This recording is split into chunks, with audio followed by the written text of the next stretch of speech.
Surprise, surprise, we have another internet company going public. I am Skylar James, welcome back to the channel. Today's video will be a look under the hood to evaluate the upcoming Ziprecruiter direct listing. This profitable employment website makes the painful hiring process slightly easier for applicants and employers alike. They've already worked with 110 million job seekers and 2.8 million employers over the last 11 years. So let's run through the financials, the competition, and whether Zip should be added to our portfolios.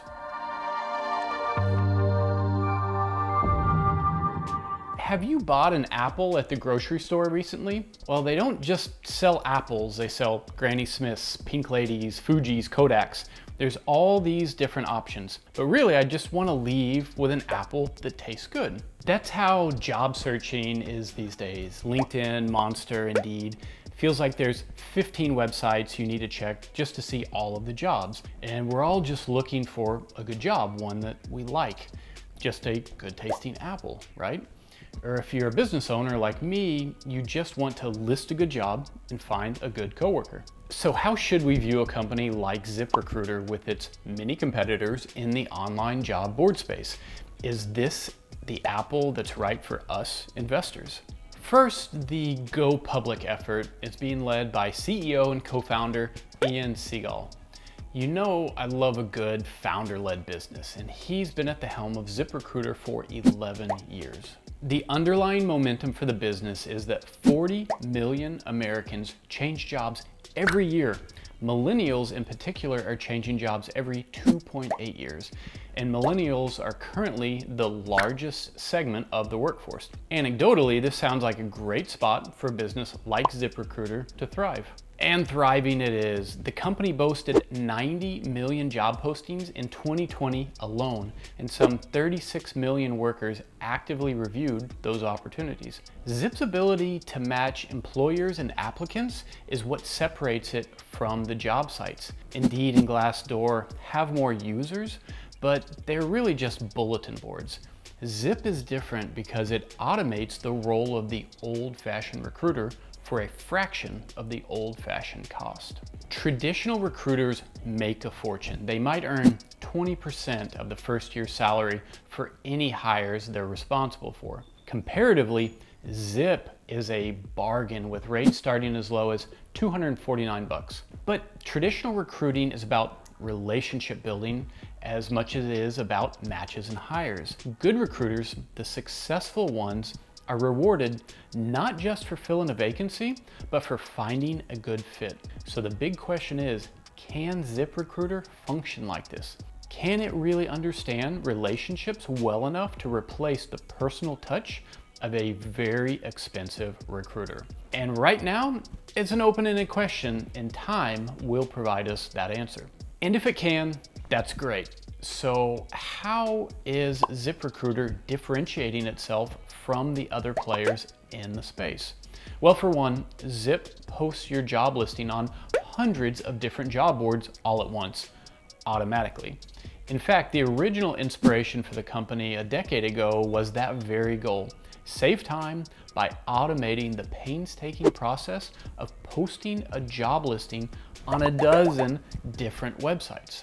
On top of that, the creed of Ziprecruiter is that job searching stinks. Hunting for qualified applicants stinks. It's a process that none of us are very skilled at, so we fumble through it, ending up with a subpar result. So Siegel says, let them handle that messy part of finding your ideal match. Don't even bother searching. That's a big difference from Zip's competitors.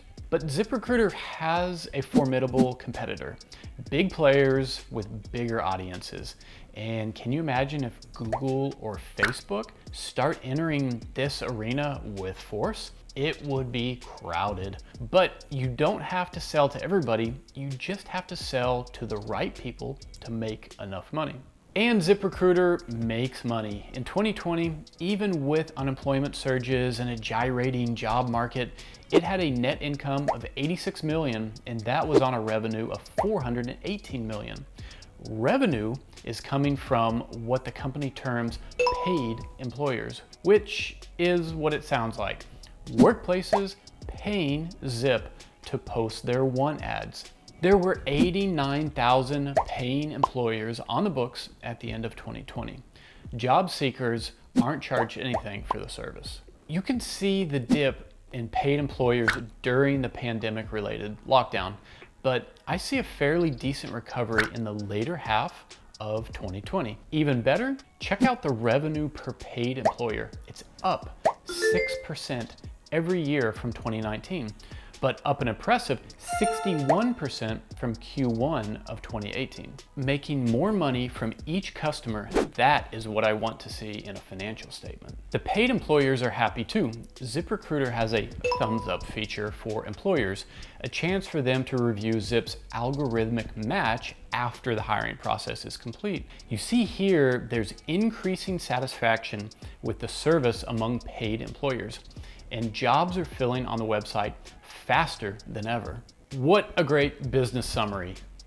Number of customers holding steady, revenue per customer is up, rising customer satisfaction, inventory, jobs moving faster than ever, and it's profitable. To continue this growth, Siegel wants to attract more employers to improve the algorithm and expand internationally. So should we recruit this into our portfolios? It starts trading May 25th or thereabouts.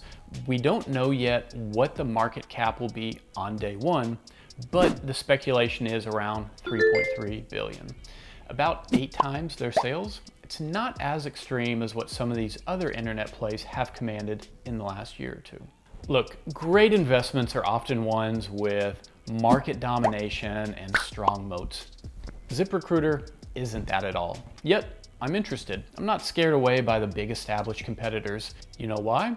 Because smart employers and smart applicants limiting their searches to just one job board, to just one LinkedIn or Indeed, that's not really happening. When a fit is important, I think you have to scan all of the job sites, cover all of the bases. These job sites don't command strong brand loyalty. They're utilities, they're tools. These are businesses and workers hoping to find their dream match. Zip is profitable and it's increasing revenue per paid employer. Let's see what the shares end up trading for day one and how that affects the multiples. But this looks like a smooth layup from my portfolio. What do you think? Too many fish in the sea? Or room for all of these job boards to flourish together? Can the recruiting process be automated? Let me know your thoughts in the comments down below. Thank you for joining, and I'll see you on the next one.